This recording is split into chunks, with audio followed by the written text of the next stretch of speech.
So when I was 16, I ended up having another situation with the alien breeding program where I was made pregnant again without my knowledge. So there was this boy in my middle school. His name was Jonathan Stallings, and he ended up going to my high school too. I was 16 years old, and I remember he always like wanted to have sex with me, but I was a virgin, and I was like no way. And yeah, I remember I wasn't ready to have sex or anything like that. And then I remember sort of like the whole other thing with the dream. I ended up having this dream at night, and I thought, oh wow, this is a dream. And it was a dream that he was having sex with me, but it really wasn't a dream. It really was happening, that this was an abduction type of situation. And so I guess that he ended up having sex with me, and then I ended up not even knowing I was pregnant, which is usually what would happen with these pregnancies. I'd have no idea. So I ended up ballooning, gaining weight again, 280 pounds. I got really big, and at this time I was seeing a therapist named Devera Jackson Garber. And yeah, I felt like, okay, I could talk to somebody, because they wanted me to have a therapist when I, with all the depression I was going to and things like that. And when I was seeing Devera, she was pregnant and expecting, like had a pregnant stomach, and I thought, oh, okay. So I remember always feeling good going there and having, someone to talk to, and I felt better, like, okay, I could talk to someone about stuff. And she was also black as well, so I thought, oh, okay, this is great. So I remember one day I was in there, and then boom, I got this scary, scary pain. Like I like dropped to the ground. Like it was like just a scary pain in my lower stomach, and then I was in so much pain. And I remember just going like, oh, like I couldn't even move. I remember Devera standing up and taking that device again. Like I said, that there's this device that they have that, but this device was different than the memory device. It looks a little different. I think it's about in a square, I think, and it's maybe a square or rectangle, and it's black. There's a light that flashes through it, and they use that to abduct you. So after she flashed that, next thing I know, we were on the ship, out of the therapy office and on the ship. And I thought, wow, this is crazy. Next thing I know, I'm in a bed. I had an epidural administered into my back. She was talking to me. There were several other people around, like nurses and things like that. And this was on the spaceship. I remember not feeling any pain, but I remember being told to push again. And I couldn't even believe what was going on. And then I remember I had the baby, and Devera was there. Yeah, she let me hold the baby. I remember I held the baby, and I can't remember if I breastfed it or not, but they had me like hold the baby and breastfeed it. And the baby didn't look human. Like it was, I can't really explain, but it's like a mixture of human and alien. I can't really, I'll definitely try to explain, but I know they wrapped the baby in a blanket.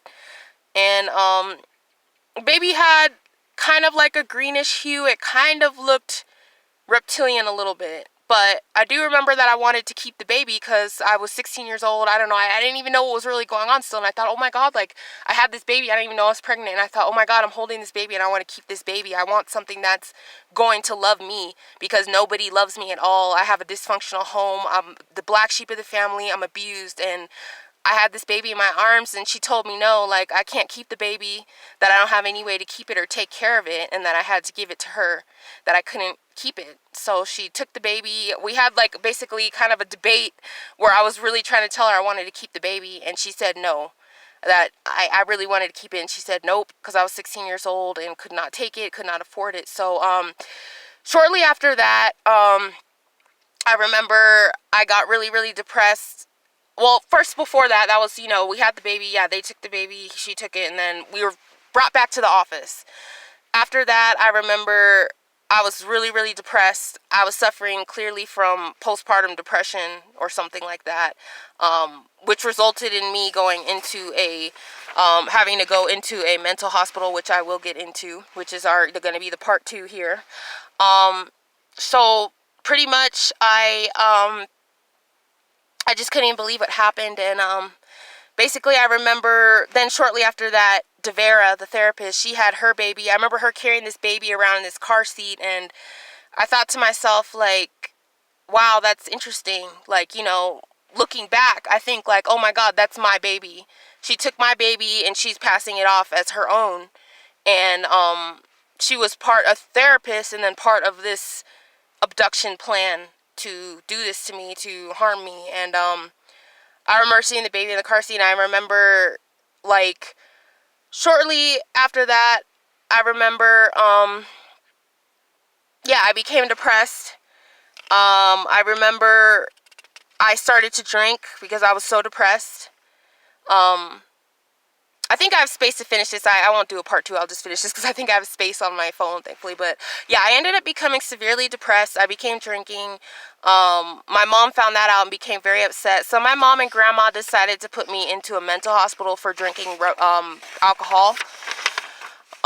So I got put into a mental hospital. Basically, it was like torturous. Like, I didn't have any freedom, and I felt really, really bad. I remember Devera came to visit me, and I was happy that she visited me. I didn't at the time know that my baby was taken, that she had my baby. I didn't realize this. This was something that I realized later on. But yeah, I remember she visited me. I remember being happy about that. But then I remember shortly after that, she ended up leaving and going to the Bay Area and moving.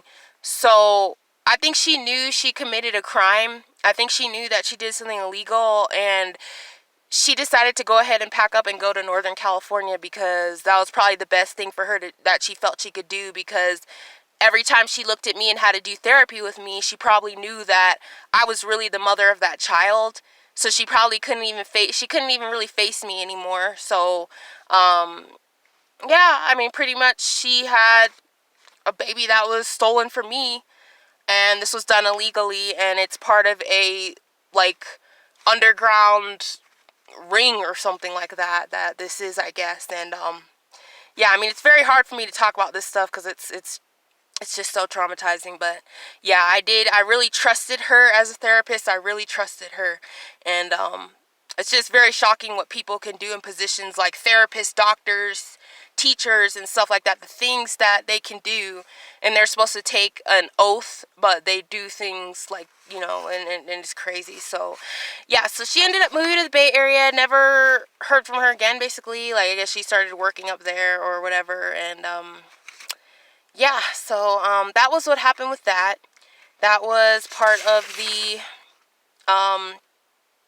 yeah, that was my pregnancy when I was 16 years old, when my baby was taken. So yeah, so I just wanted to share that video with you guys, and then I'm gonna go ahead and I'm gonna make a some more videos and keep you guys updated on anything. Remember, if you have any questions, look in my description box, and I also will be trying to add more in the descriptions and stuff like that. So thank you so much for listening to me. Thank you so much, and I hope you have a great day. Thanks.